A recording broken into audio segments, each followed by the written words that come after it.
Hello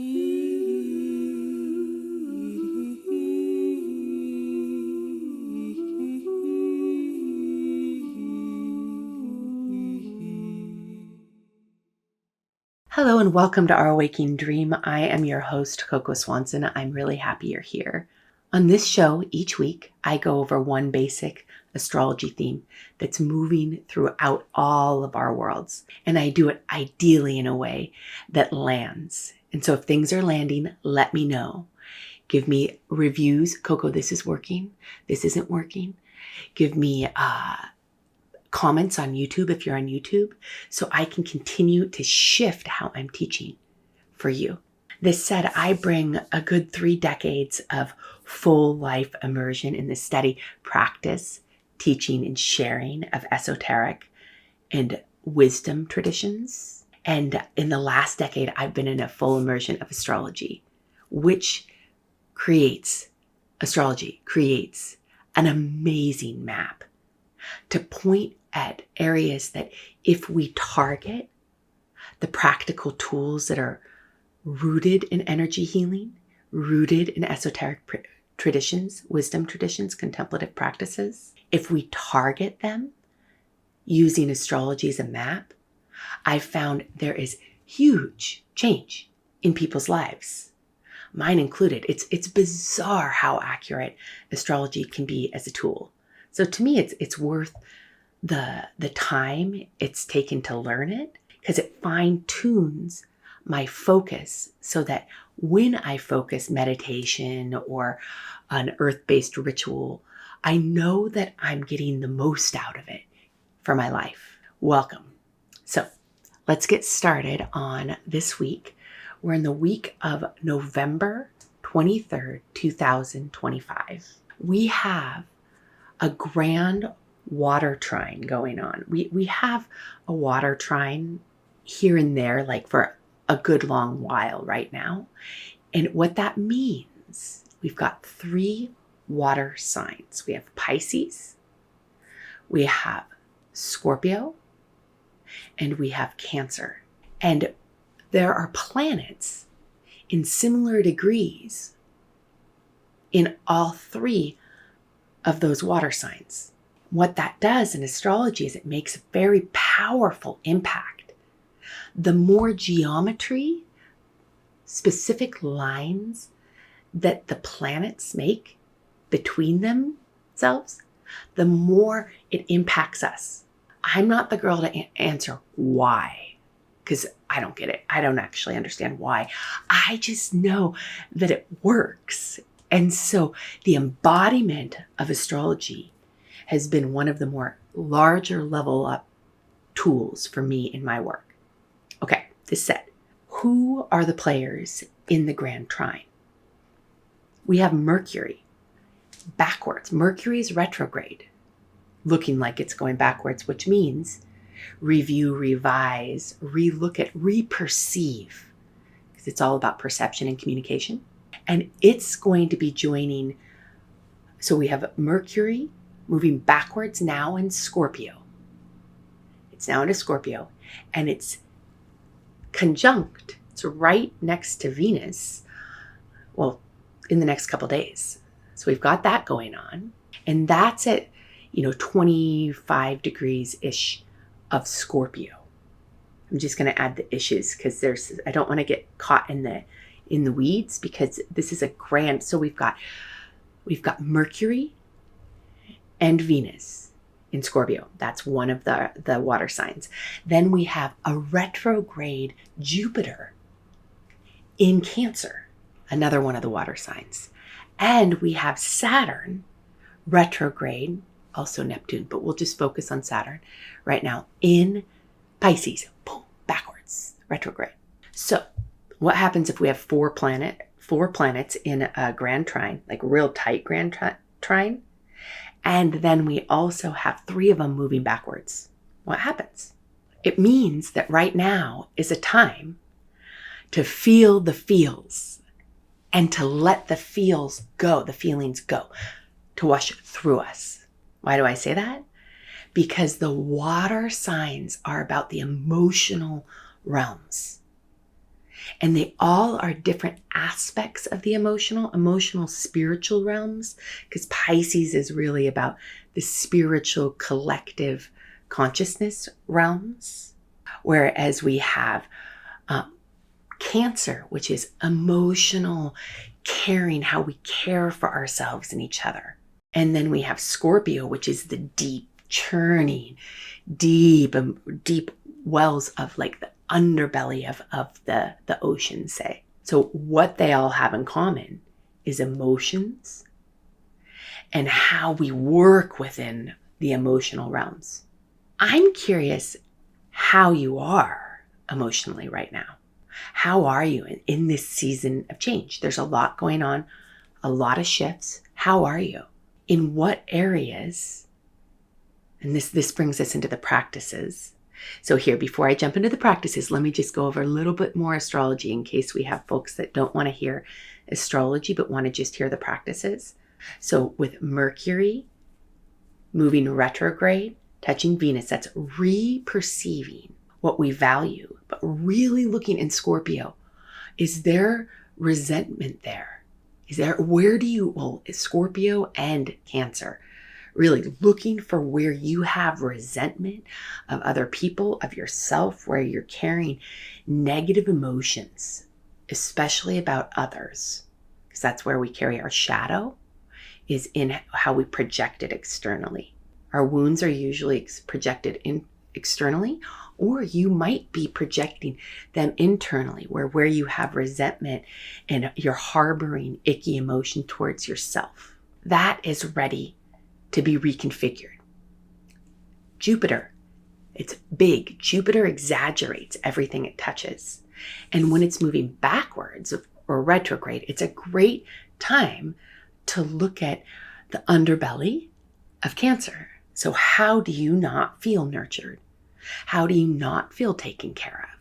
In what ways are you not taking care of that which you value? In what ways are you building resentment versus emotional clarity in any of your relations? So that'd be what we'd be looking at. And Saturn, this is a fun one. This is a deep restructuring of old karmic patterns at the last degrees of the zodiac in Pisces. And so it carries a power punch. When we add Saturn and put it into a grand trine, it's like, whoo, it gets big.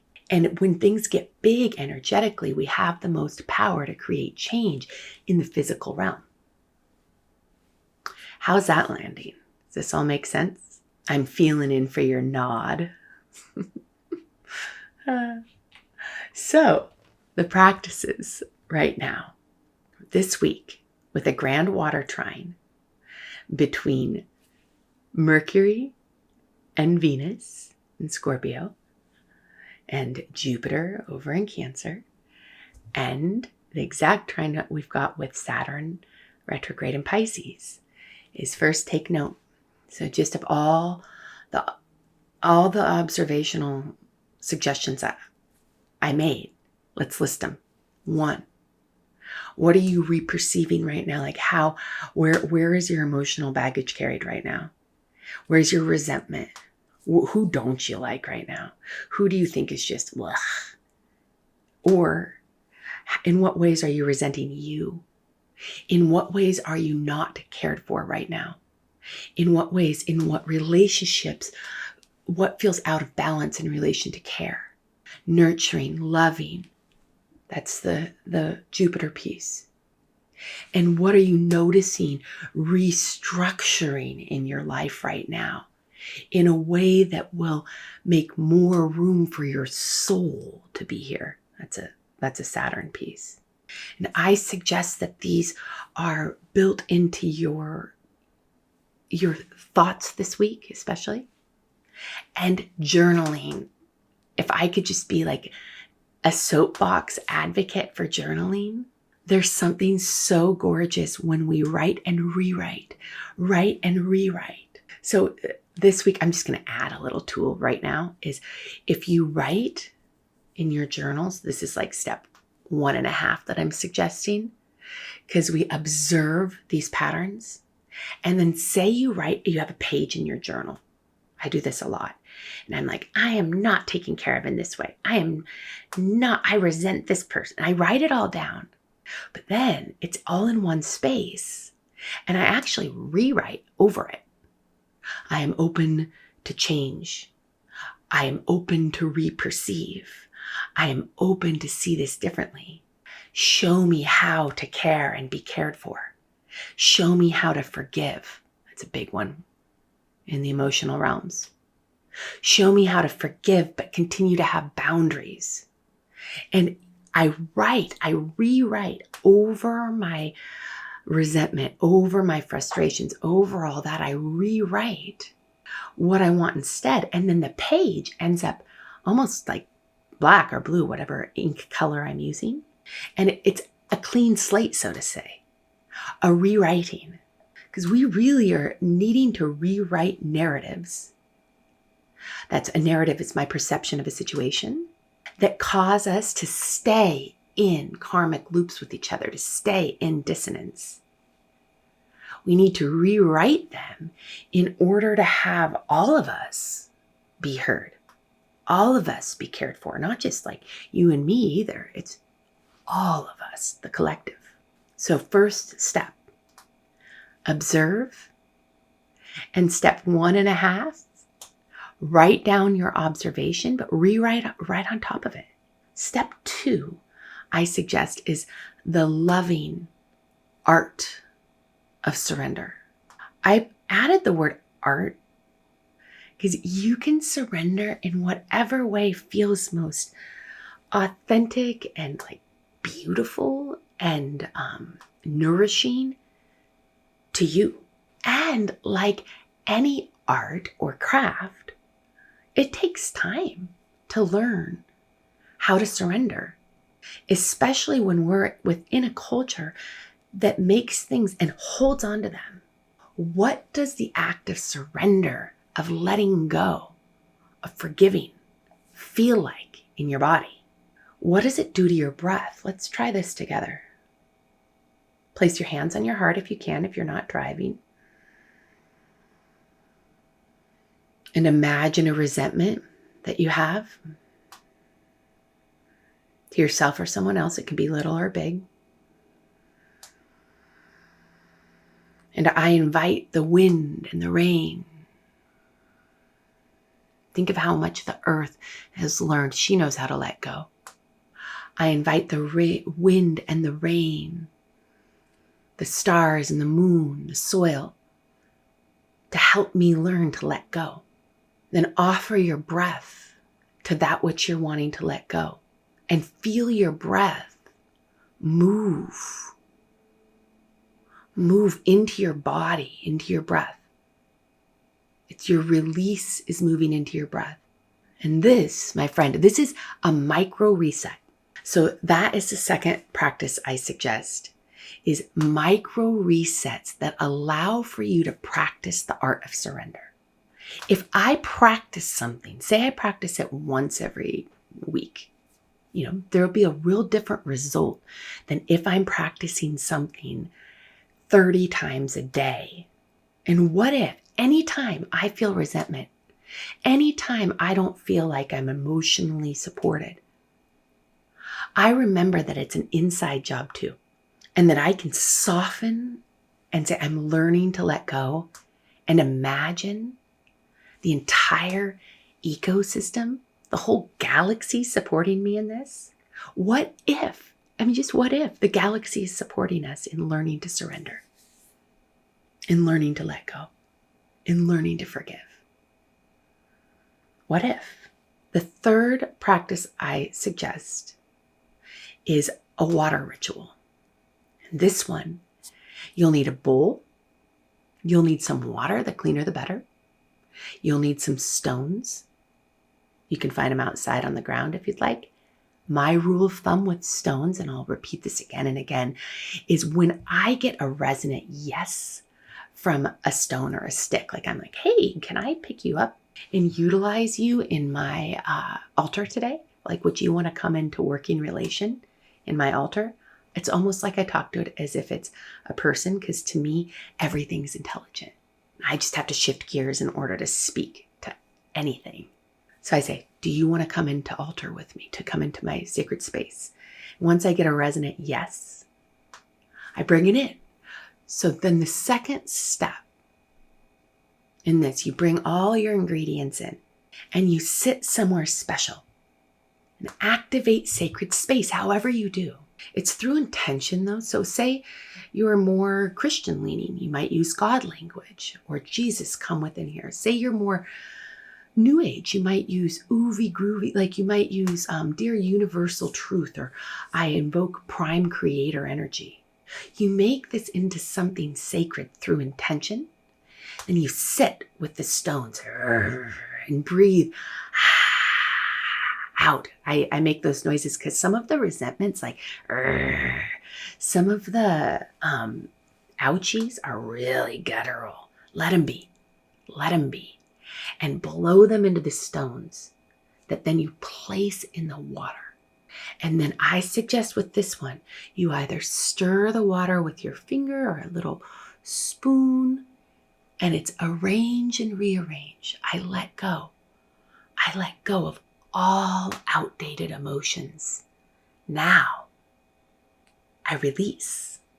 And again, you can, all of my tools should be able to switch hats between various spiritual traditions. I create them ideally in a way that you can change the languaging to fit you, your spiritual tradition, or you can adopt mine in any way. I have a plethora of language to adopt if you'd like.